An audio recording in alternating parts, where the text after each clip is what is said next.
Guys, welcome to my series on men's skincare basics. Here I go through a particular step of the skincare process to explain what it is, why it's useful and how you should be incorporating it into your daily routine. Even if you've been taking good care of your skin for quite a while, I hope you find something useful here too. Today we're talking about toners, and judging by messages I've been getting recently, it's something that a lot of people find confusing, which is not helped by the packaging and the advertising that many of the companies use. So what is a toner? What is it used for? How is it used? And do you need to use one? So what is a toner? At its most basic, toner is a liquid that is applied to the face between washing and moisturising and contains anything from plant extracts to acids and usually a combination of many active ingredients.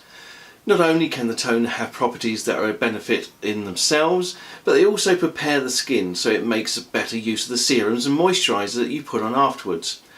The analogy is that often used that if you have a dry sponge, lay some moisturiser on the surface, it will just sit there, whereas if you make the sponge damp first, moisturiser will sink straight into it. Another function of toner is to rebalance the pH levels of the skin. The pH, or potential hydrogen, is a scale of 0 to 14, with 6 to 8 being basically neutral, higher being alkaline, lower being acidic. To give you an everyday example, your stomach acid, hydrochloric acid, is very strong and has a pH of 2. Skin tends to be in just about the acid range, making it a more resistant environment for bacteria to reproduce. Putting your skin in the neutral range makes it more responsive to the ingredients in your serum and your moisturisers. So how do you apply it? There are 3 ways to apply a toner based on how the product is packaged and the preferred method for using it. Whatever that may be, it's always used on your face immediately after you pat it dry following washing. Just one application is enough, although there are some proponents of a system called the 7 toner method, which, as the name implies, involves 7 applications, which seems very over the top to me. The methods of applications are a spray bottle that can be spritzed as a mist.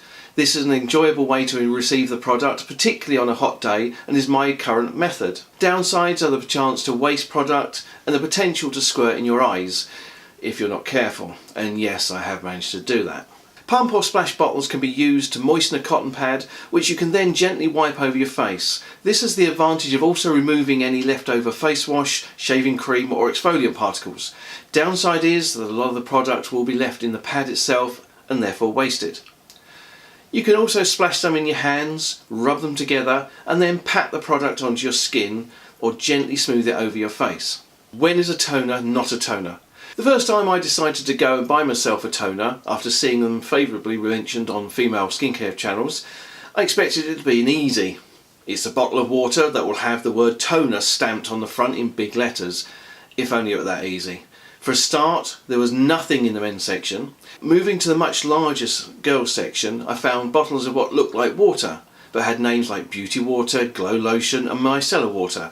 In the end, I had to ask the nearby salesperson, who I'm pretty sure assumed I was buying it for a wife or girlfriend. So to be clear, Micellar Water is not a toner. It is a fluid, sometimes gel-like in consistency, that is used as a cleanser to remove makeup and other grime from the face. Beauty Water is not toner. It's usually spring water infused with plant extracts, minerals and essential oils. This is used as and when refresher and splashing and spritzing during the day. You may also come across something called an essence. This is often water with acids and other products normally found in serums, and it's designed to be used after a toner and before a serum. You can see how it can become complicated. Which toner should be used for your skin? The type of toner you use should be tailored to your skin type, just like any other skincare product. Products are sometimes based on one key ingredient or a mixture of many, so the trick is to look for the ones that feature elements of specific benefit to you. Large pores and prone to breakouts, look for alpha hydroxy acid or AHA. Dull skin. Hyaluronic acid and lactic acid help remove stubborn dead skin cells and have a brightening effect. Oily skin or prone to spots. Salicylic acid and tea tree are key. The addition of BHA is also helpful. Dry skin. Hyaluronic acid again is a must due to its ability to hold many times its own weight in water, and added glycerin is also a benefit. Other ingredients to look out for are rose water for hydration, chamomile for soothing, aloe vera to calm redness and reduce irritation, vitamin E, which is also hydrating, and plant stem cells, which can have antioxidant and anti-aging properties. Whatever toner you decide on, you should always be avoiding alcohol. Even if you have oily skin and you think it might help, it may do in the short term, but in the longer term the skin will be damaged and the skin will only produce even more oil to replace that of the original layer. Should you be using a toner?